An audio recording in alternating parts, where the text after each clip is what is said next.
Everybody. तो मैं हूँ गर्विशा और आज हम करने वाले हैं उपसर्ग और प्रत्यय। तो उपसर्ग वैसे हमने बहुत बार सीख चुके हैं, हम लोग बचपन से ही सीखते आ रहे हैं कि उपसर्ग आगे लगते हैं, प्रत्यय पीछे लगते हैं, पर हम यहीं पर नहीं रुकेंगे, अब हम आगे बढ़ेंगे। उपसर्ग और प्रत्यय। तो उपसर्ग वे अर्थवान खंड, अर्थवान मतलब जो अर्थ कैरी करते हैं, खंड मतलब टुकड़े, जो शब्द के आगे लगकर, जो शब्द मतलब कोई हमने शब्द लिया उसके आगे लगा रहे हैं हम उसको, नए शब्दों का निर्माण करते हैं, मतलब शब्द निर्माण क्रिया में मदद करते हैं, उन्हें उपसर्ग कहते हैं। उदाहरण अपयश। अब यश हमारा शब्द है और अप एक अर्थवान खंड है जो हमने यश के आगे लगाया है, तो ये अपयश एक नया शब्द का निर्माण हुआ। यश जमा में अप, अब जमा में यश, अपयश। तो अपयश हमने एक नया शब्द बना दिया, तो हम इन्हें उपसर्ग कहते हैं। अब उपसर्ग के तीन उपभेद होते हैं, तत्सम उपसर्ग, तद्भव उपसर्ग और आगत उपसर्ग। तत्सम, जो उपसर्ग तत्सम शब्दों के साथ संस्कृत भाषा से हिंदी में आ गए हैं उन्हें तत्सम कहते हैं, उपसर्ग कहते हैं। मतलब जो संस्कृत में यूज होते थे और अब हम उसको सीधा डायरेक्टली हम हिंदी में ले आए हैं, उन्हें तत्सम उपसर्ग कहेंगे। फॉर एग्जाम्पल, मतलब उदाहरण के लिए अत्यधिक, अति जमा अधिक, अत्यधिक, ठीक है।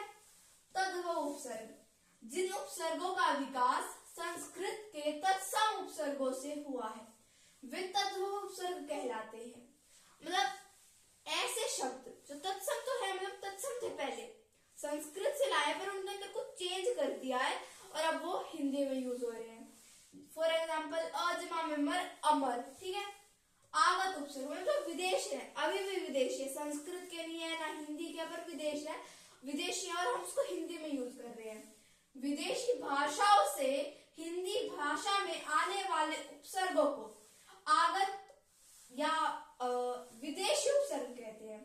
उदाहरण सरताज, सर जमा में ताज, सरताज। प्रत्यय पे आते हैं। भाषा के वे अर्थवान खंड जो शब्दों के अंत में लगकर, पीछे नहीं लिखेंगे, अंत मतलब पीछे आगे कुछ भी कह दो, एक शब्द है तो उसके हम आगे भी लगा, हम उसको यूं कह सकते हैं कि लेफ्ट में लगा तो आगे लगा, राइट में लगा तो आगे लगा, आगे मतलब दोनों से समझा रहे हैं, तो हम इसकी डेफिनेशन थोड़ी चेंज हो चुकी है। भाषा के वे अर्थवान खंड जो शब्दों के अंत में लगकर नए शब्दों का निर्माण करते हैं। उदाहरण रुकावट, रुक जमा में आवट। कृत प्रत्यय और तद्धित प्रत्यय इसके उपभेद हैं।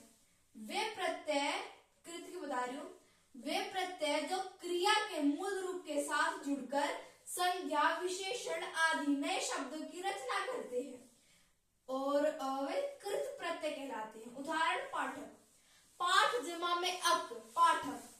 पाठ हमारी क्रिया है, मतलब पढ़ना, पढ़ना एक क्रिया है। लेखक, लिखना एक क्रिया है, हमने इसके पीछे प्रत्यय लगा दिया जिस वजह से ये संज्ञा, सर्वनाम, विशेषण ये सब बन जाते, तो उनको हम कृत प्रत्यय कहते हैं।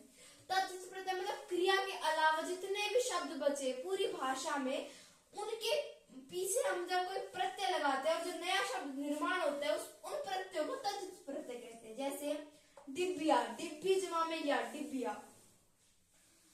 अब कुछ उदाहरण और है उपसर्ग और प्रत्यय के। उपसर्ग नी जमा वास, निवास।